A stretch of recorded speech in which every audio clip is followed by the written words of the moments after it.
नमस्कार मित्रांनो, स्वागत असा तुमचा मालवणी गोष्टी या यूट्यूब चॅनलवर।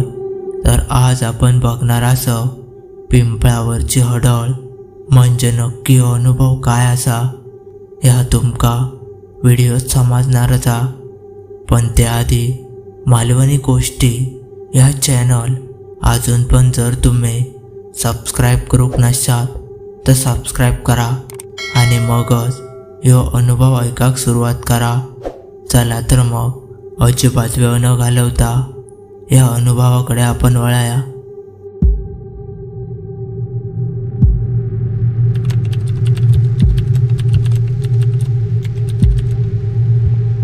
लग्न होऊन मी सासरी इलोय तेव्हा आज सारख्यात आमचा संपूर्ण कुटुंब ह्या गावातच होता। घर गावात असला तरी आमचं संपूर्ण जीव मात्र शेतातच अडकलेलो असायचो। गाव आणि शेत यांच्यामध्ये असलेल्या 2-3 किलोमीटरचा अंतर पार करताना आमचे नाके न व्हायचे। सकाळी लवकर उठायचा, सगळा आवरायचा आणि जेवण घेऊन परत शेतावर निघायचा। दिवसभर शेतावर राबल्यावर पुन्हा संध्याकाळी थकलेल्या पावलांनी परत घराकडे यायचा। घर जरी गावात असला पण माझ्या नवऱ्याचं मन मात्र मळ्यातच लागलेला असायचा। खरा तर बाकी सर्व गोष्टी हे ॲडजस्ट करता येत होते, पण सगळ्यात मोठी अडचण ही होती ती म्हणजे राखणीची। शेतात पीक काढलेला असताना आमच्या काळजाचं टोकच चुकायचो। रात्र झाली की मनात एकच विचार सुरू व्हायचो की देवा, हाती तोंडी इलेलो घास कोणी हिरावून तर घ्यायचा नाही ना। आपण रक्ताचा पाणी करून उभे केलेला पीक एका रात्रीत गेला तर। एक दिवस आमची ही भीती खरी ठरली। लग्नानंतरच्या 3ऱ्याच वर्षी आमका मोठो फटको बसलो। वेचणीच इलेलो अर्ध्याच्या वर कापूस रातोरात कोणीतरी ओरबडून नेलो। दुसऱ्या दिवशी सकाळी जेव्हा यांनी शेतात जाऊन बघितल्याने तेव्हा त्यांच्या तर पायाखालची जमीनच सरकली आणि त्यांच्या हातातली जी कोणी होती ती हातातून खालीच पडली। समोर फक्त ओरबाडलेले कापसाचे रिकामी झाडा दिसा होती। अर्ध्याच्या वर कापूस तर खाली जमिनीवर लोळा होतो। या सर्व बघून त्यांनी त्याच दिवशी ठरवल्याने की बस आता गावातून ये जाणार तर होय मळ्यातच आपण घर बांधायचा। खरा तर मळ्यात रवाक जायचा या वाक्यानं मी संपूर्ण घाबरले होते, पण झालेल्या नुकसानीचा विचार करता माका तडे जावचाच लागला। आम्ही त्याच वर्षी मळ्यात घर बांधूचा ठरवलं। अनायासे त्याच वर्षी आमका प्रधानमंत्री आवास योजनेतून घर मंजूर झाला। हातात असलेली थोडी रक्कम आणि योजनेचे पैसे जोडून आम्ही मळ्यात 4 खोल्यांचे पत्र्याचं घर उभं केलं। घरासमोर मोठी पडवी काढलं आणि घराच्या अगदी समोरच शेजाऱ्यांच्या शेतात एक जुनाट पिंपळाचा झाड होता।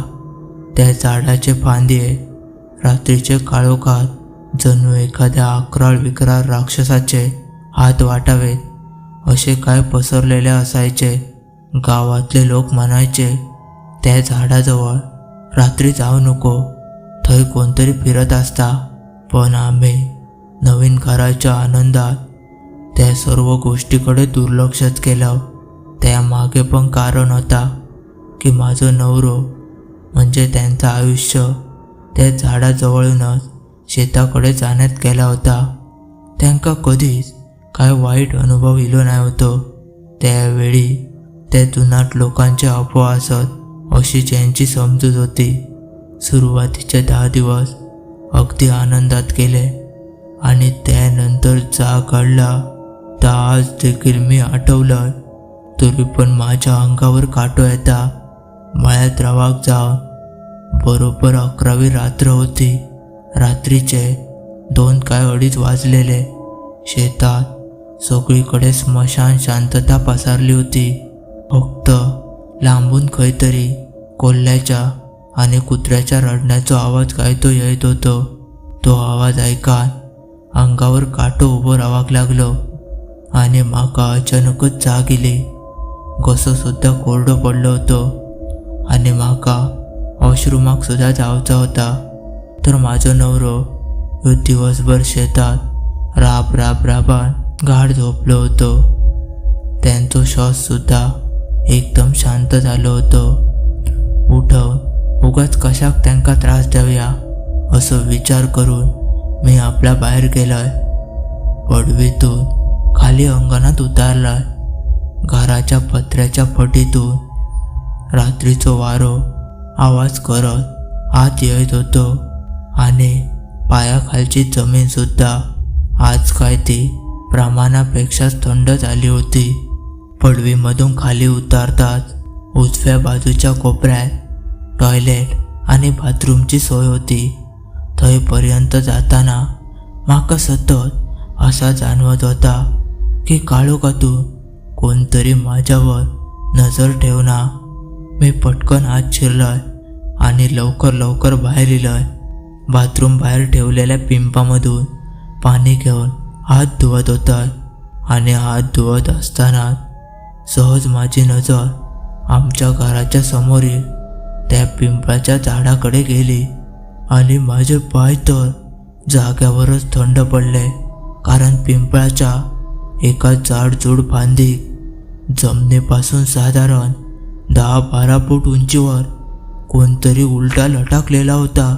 सुरुवातीक म्हाका वाटला की एखादो मोठो वटवाघूळ आसात, पण जशी नजर माझी जाग कोण होता त्याच्याकडे गेली तसा समोरचं दृश्य बघून माझ्या तर पायाखालची जमीनच सरकली.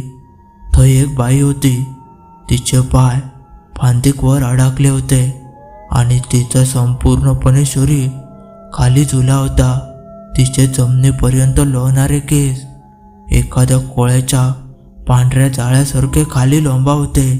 तिने घातलेल्या कपड्यांचा वास वाऱ्यासोबत माझ्या नाकापर्यंत पोचलो. तो वास खयल्या तरी कुजलेल्या मांसासारखो येत होतो. मी थंयसून पळतलोय. इतक्यातच त्या बाईन हालचाल सुरू केल्या. जोरात झोको घेतल्या आणि तिचे लांब टोकदार नखा असलेले हात पिंपळ्याच्या बुंद्याक जोरात पकडल्या. ती फांदीवरून सरासर खाली उतराक लागली, पण माणसासारखी नाही तर एखाद्या अवाढव्य पालीसारखी किंवा हिस्त्र प्राण्यासारखी. ती बुंद्यावरून रांगत खाली इली. जशी ती जमिनीवर उतारली तिनं सरळ होत माझ्याकडेच बघितल्यान तिची ती भयानक नजर बघून म्हाका तर खूपच भीती वाटाक लागली. भीतीसाठी त्या म्हाका काय कमी नाही होता आणि ती पुढच्या क्षणी 4ही हातपायांवर प्राण्यासारखी माझ्या दिशेने धावाक लागली. तिचे पांढरे फटक केस जमिनीवरच घासा होते आणि तिचे डोळ्यांनी पापणी सुद्धा लवत नाही होती. फक्त स्थिर नजरेन माझ्याकडेच बघी होती. माझे डोळे पिरपिराक लागले. मी काहीतरी बोलाक बघी होतय की कोण असस तू, पण माझो आवाज काय गळ्यातच अडकलो. मी जीवाच्या आकांतान पडवीचे पायरे चढलोय. मागे वळून बघूची माझ्यात तर अजिबातच हिंमत नाही होती, पण तिच्या अंगावरच्या कपड्यांच्या हवेमुळे होणारो आवाज माझ्या अगदी मागेच ऐकाक येत होतो. मी खोलीत शिरलोय आणि धाडकन दार लावून घेतलंय. मी बेडवर उडी मारलंय आणि पांघरून डोक्यावरून गच्च ओढून घेतलाय. पांघरुणाच्या आत माझा श्वास गुदमरावतो, पण बाहेर येऊची काय माझी हिंमतच नव्हती. बाहेर पडवीत जड पावला हडेतडे फिरण्याचा आवाज माझ्या कानावर पडावतो. मी पांघरुणाच्या आतूनच बाहेर काय सुरू असात याचा अंदाज घेत होतोय. तेवढ्यातच दाराच्या बाहेरून कोणची तरी नखा ओरबडल्याचा आवाज येलो. माझा काळीज काही क्षणापुरता थांबला मी यांका हलवून उठवचा प्रयत्न केलाय, पण हे कुंभकर्णाची झोपच घेऊन झोपले होते. काही वेळात नखांचा आवाज वाढाक लागलो.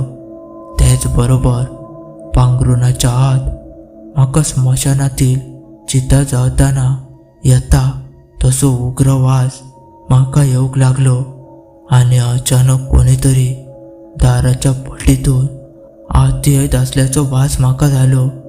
म्हाका वाटला की आता ती दार तोडून आत येतली आणि म्हाका त्या पिंपळाच्या झाडावर ओढून नेतली, पण तसा काहीच घडाक नाय. अचानक सगळीकडे स्मशान शांतता पसरली. बाहेरचे आवाज संपूर्णपणे बंद झाले. पांघरुणातील तो एकदम कुबट वास येत होतो, तो सुद्धा नाहीसं झालो. मी जरा सुटकेचा निश्वास सोडला, पण पांघरुणा बाहेर निघायची माझ्यात काही हिंमतच नाही होती. मी होतोय त्याच अवस्थेत कधीतरी म्हाका झोप लागली आणि सकाळी जेव्हा म्हाका जाग येली तेव्हा माझं शरीर तापान फणफणा होता. माझो नवरो ते घाबरान लवकर लवकर उठले आणि म्हाका विचारूक लागले, अगो तुका काय झाला? मी त्यांका रात्री घडलेलो सर्व प्रकार सांगितलंय. त्यांचं अगोदर याच्यावर विश्वासच बसत नाही होतं, पण यांनी जेव्हा बाहेरचा दार उघडल्याने तेव्हा बाहेरचं दृश्य बघून ते सुद्धा दचाकले. कारण आमच्या मागच्या दारावर चिखलाचे आणि रक्ताचे कोणचे तरी पाय त्यांका दिसले आणि सगळ्यात भयानक गोष्ट म्हणजे ते पायाचे खुणा वरच्या बाजूक होते. आता ह्या गोष्टी खूप वर्ष झाली. आम्ही मळ सोडून पुन्हा गावात इलो, पण आज सुद्धा मध्यरात्री म्हाका तहान लागली की गावातल्या घरात सुद्धा त्या पिंपळाची ती सळसळ माझ्या कानात घुमता. म्हाका आज सुद्धा वाटता की त्या दिवशी पिंपळाच्या सावलीतून जा माझ्या मागे इला होता ता अजून सुद्धा माझो पाठलाग करता. मित्रांनो, ह्यो अनुभव हयच संपता. ह्या अनुभवावरून तुमका काय वाटता ह्या म्हाका कमेंट करून सांगा. आणि हो अनुभव तुमका आवडलो आसतलोचा. अजून सुद्धा मालवणी गोष्टी ह्या चॅनल तुम्ही सबस्क्राईब करूक नशात तर सबस्क्राईब करून टाका. आणि तुमच्याकडे सुद्धा असे काही सत्य अनुभव असतील तर म्हाका इंस्टाग्राम किंवा ईमेलवर पाठवू शकतास. त्याची लिंक मी डिस्क्रिप्शनमध्ये आणि स्क्रीनवर दिलेली असा. चला तर मग भेटूया अशाच पुढच्या भयानक अनुभवात. तोपर्यंत धन्यवाद.